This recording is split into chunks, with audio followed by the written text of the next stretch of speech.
While watching the news, the girl discovered something terrifying. She suspected that her father might be a psychopathic killer. The victim in the news report was wearing a necklace that was identical to Anne's. The necklace was a birthday gift from her father. Unable to believe it, she took it off and compared it. She was horrified to notice that even the scratches were similar to those in the news report, and felt a sense of dread. She immediately searched for news about recently missing girls. However, she was shocked to find out that 13 people had been murdered in the town recently. What was even more terrifying was that all the victims had one thing in common. They were extremely similar to her deceased mother. Annie was very confused. Could all of this be a coincidence?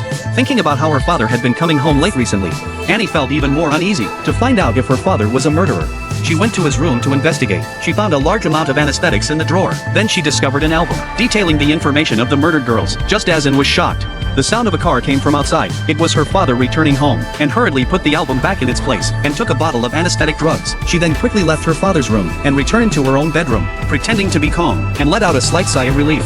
But suddenly remembered that the computer was still on. Panicking, she ran downstairs, and managed to turn off the TV, just before her father entered the room. They then sat together watching TV, but Anne remained restless. Suddenly, Anne's hand was cut by a shard. Her father kindly treated the wound. Annie couldn't believe it. How could such a gentle father hurt others?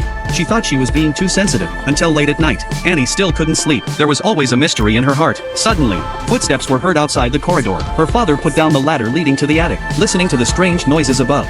It was obvious that her father was doing something mysterious. The next morning, Annie took out the necklace and began to test her father. Why were there flaws on the necklace? Her father said he hadn't looked closely when he bought it. After breakfast, her father drove to work as usual. Annie felt her father was a little unfamiliar for the first time. She could no longer contain her curiosity. After her father left, Annie opened the attic. She took a flashlight and climbed the stairs. She searched the attic thoroughly. Then she saw her mother's belongings. There was also a strange jewelry box nearby. These weren't hers or her mother's. When Anne picked it up, she noticed with horror that there were bloodstains on it. She immediately realized that her father was the serial killer.